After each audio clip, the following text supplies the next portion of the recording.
kabla sijaanza nikumbushie jimboni kidogo, kuna skimu ya umwagiliaji, Mheshimiwa Waziri unaijua, ya Balili ilipata madhara ya mvua, sasa hivi imeharibika, kunahitaji pesa ya dharura pale. Lakini Mheshimiwa Mwenyekiti, jambo la pili na mimi nisisitize, mchangiaji aliyopita amezungumzia miradi ya umwagiliaji ya kimkakati.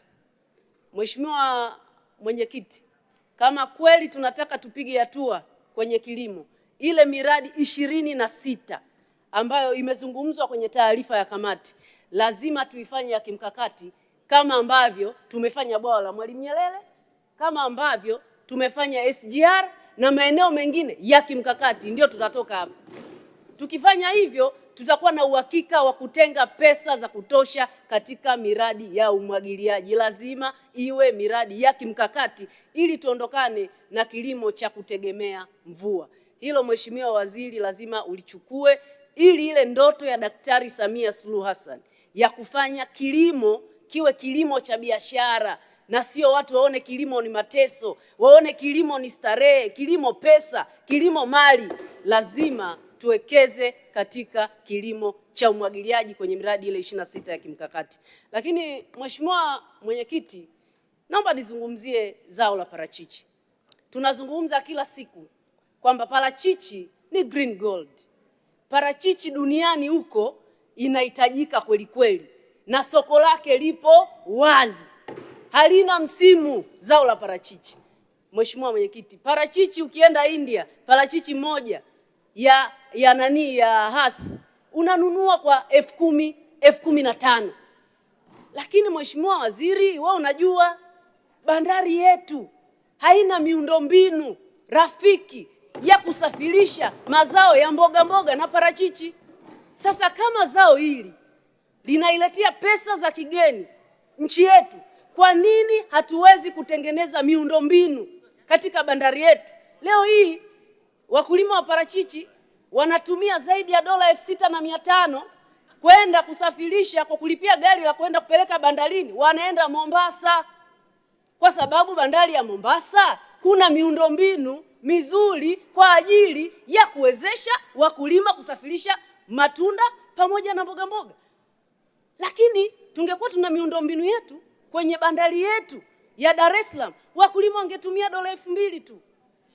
Sasa kwa nini Mheshimiwa Waziri tusione kwamba ni wakati muafaka wa bandari yetu yenyewe iweze kujitosheleza? Sio tena wakulima wetu hapa wanaenda bandari ya Tanga, kiuchumi haijakaa sawa. Yaani sisi tunaenda kunufaisha nchi nyingine wakati tuna uwezo wa kutengeneza miundombinu yetu katika bandari yetu, na wakulima wetu tukaondolea mzigo mkubwa wa pesa kwa ajili ya lile gari ya kusafirisha kwenda kupeleka parachichi bandarini. Lakini jambo lingine Mheshimiwa Waziri, na wewe unajua kwamba maeneo ambayo kuna mashamba ya parachichi barabara zake ni mbovu. Zao la parachichi linahitaji uangalizi wa hali ya juu. Leo hii mkulima unaweza ukavuna parachichi let's say tani 5, tani 10, barabara ikiwa mbovu, mpaka uende kwenye pack house unaweza ukaambiwa tani 2 zote, tani 3 zote ni parachichi ya kiwango cha pili, unaambiwa reject, ingawa sisi wakulima wa parachichi hatutaki swala la reject. Sasa lazima Mheshimiwa Waziri, wizara yako na wizara ya miundombinu kupitia kule TARURA kuhakikisha maeneo yote yenye mashamba ya kimkakati ya parachichi barabara zinapitika muda wote, ili wakulima wa parachichi wawe na uhakika wakitoa zao kwenda kupeleka kwenye pack house, basi tunda liwe na ubora, lisafirishwa kwa kiwango kikubwa, mparachichi apate pesa ya kutosha na serikali ipate mapato. Hilo ni jambo la msingi sana Mheshimiwa Waziri, na wewe unayajua mashamba ya parachichi kote barabara zipitiki. Tunaenda kwenye msimu mwezi wa 8, ukienda kule Mgala, Kifanya na maeneo mengine, Mafinga, wapi, barabara hazipitiki, wakulima wa parachichi wanalalamika, watashindwa kuvuna. Wasiposhindwa kuvuna, matunda yataoza. Parachichi ni green gold, unaiacha gold inaoza shambani kwa sababu miundombinu haipitiki? Hapana, lazima tuwe tuna mkakati wa kutosha. Lakini Mheshimiwa Waziri, wewe unajua dawa za kuulia wadudu za parachichi ni very expensive. Wakulima wetu wengi hawawezi kumudu. Ni wakati muafaka sasa wa kupata ruzuku kwa ajili ya dawa za parachichi.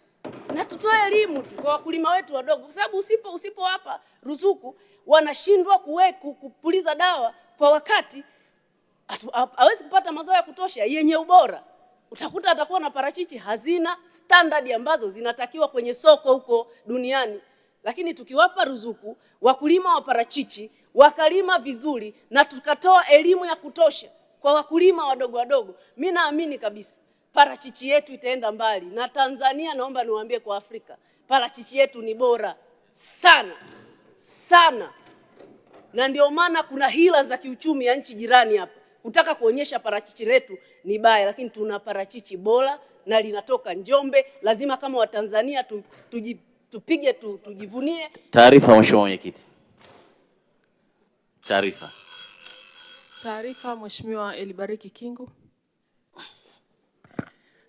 Mheshimiwa Mwenyekiti, pamoja na mchango wa kizalendo sana unaotolewa na Mheshimiwa Bulaya, ninaomba nimpe taarifa ya kwamba pamoja na kwamba anawaombea wakulima waweze kupewa ruzuku ya viuatilifu, lakini bado ninataka nimpe taarifa ya kwamba kwa sababu wakulima duniani maparachichi yanabidi yatumie mbolea ya organiki, ni wakati muafaka kwa serikali waingize organic mbolea katika ruzuku ya serikali ili wakulima wa Tanzania wapate access ya masoko duniani.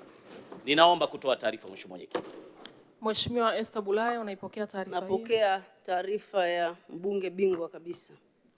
Mheshimiwa Mwenyekiti, kwa hiyo Mheshimiwa Waziri, kwenye parachichi umenielewa. Na nimesoma hotuba yako, umesema kabisa mbegu ni usalama wa nchi. Na umezungumzia mbegu ni chakula. Mheshimiwa Waziri, tuna taasisi ya serikali ya ASA, naomba muiwezeshe, inahitaji hekta 60,000 ili waweze kumaliza changamoto ya mbegu, na tusitegemee watu wanaoagiza mbegu nje. Na umezungumza vizuri kabisa, mbegu yetu ya ASA inaistahimili ukame, mazingira yetu sisi wa Tanzania kuliko mbegu za nje. Leo hii wana ardhi hekta 17,000 na kwenye hiyo hekta 3,000 tu ndio ina miundombinu ya umwagiliaji. Hivi tukiwawezesha hawa wakahakikisha wanalima kwa msimu mara 2 kwa mwaka, hatutakuwa na shida ya mbegu. Yaani tutakuwa tuna mbegu zetu wenyewe, na watu waliotumia mbegu za ASA leo hii hawataki kutumia mbegu nyingine, na mbegu zao ni bei rahisi 7,000. Tafuta utilo wengine ambao wanaleta mbegu zingine ambazo sio nzuri zaidi ya 15,000. Kwa nini tusiwezeshe taasisi yetu ya serikali? Lakini jambo lingine Mheshimiwa Waziri, tunaomba mwalipe wakulima ambao wameingia mikataba wanalima mbegu. Hivi tunapozungumza wanadai zaidi ya bilioni 3. Mkulima anakopa benki. Mkulima anatakiwa jiandae vizuri kuenda kwenye msimu mpya. Mpaka sasa hivi wanadai bilioni 3. Tunaenda kuvuna, tunaanza mwezi wa 6 mwishoni, wa 7 mpaka kuhakikisha mbegu zimechakatwa. Tunaenda mwezi wa 9, wa 10 anatakiwa jiandae, hajalipwa bado. Tunawezaje kuhakikisha tuna mbegu zetu wenyewe tunazozalisha nchini? Kama huyu mkulima nyie mnampa shamba hela ya kwake na bado mnachelewa kumlipa, atawezaje kuwaletea mbegu? Na tumeshasema sisi wenyewe tuna uwezo wa kuzalisha mbegu bora. Mheshimiwa Waziri na Mheshimiwa Waziri wa Fedha upo hapa, wakulima wanadai mbegu ni usalama wa nchi. Tuna taasisi yetu wenyewe, kwa nini tusiiwezeshe tukawa na uhakika? Mbegu ni chakula, chakula ndio usalama wa nchi. Why tutegemea nje wakati tuna taasisi yetu ina mbegu ambazo zinaendana na mazingira yetu? Jambo lingine Mheshimiwa Waziri ni kuhusiana na ushirika. Nimeambiwa mna mizani ya kidigitali, mmetumia zaidi ya bilioni 15 kuinunua, zaidi ya mizani 4,000 na mmeisambaza. Ila kuna fitina kwa watu kule, wa viongozi wa ushirika kule hawataki, kwa sababu hii inadhibiti kuwaibia wakulima. Naomba mshikilie hapo hapo, mkatoa elimu, mizani hii itumike, na muondoe vishoka kwenye vyama vya ushirika wanaowadhulumu wakulima huko. Kuna wizi mkubwa sana, na ndio hiyo yote inaondoa sifa ya vyama vya ushirika kuonekana vibaya. Kama ile mizani mmejaribu imefanya vizuri, wale viongozi hawezi kutempa nayo, tunaomba muelimishe wakulima itumike ili mkulima asiibiwe. La msisitizo hilo nilokuambia la pamba jimboni kwangu, liangalie kwa tunahitaji mabomba 1200 kwa ajili ya kunyunyuzia wadudu kwenye wakulima wa pamba. Asante sana Mheshimiwa. Nakushukuru Mheshimiwa kwa mchango wako. Nilimtaja Mheshimiwa Rita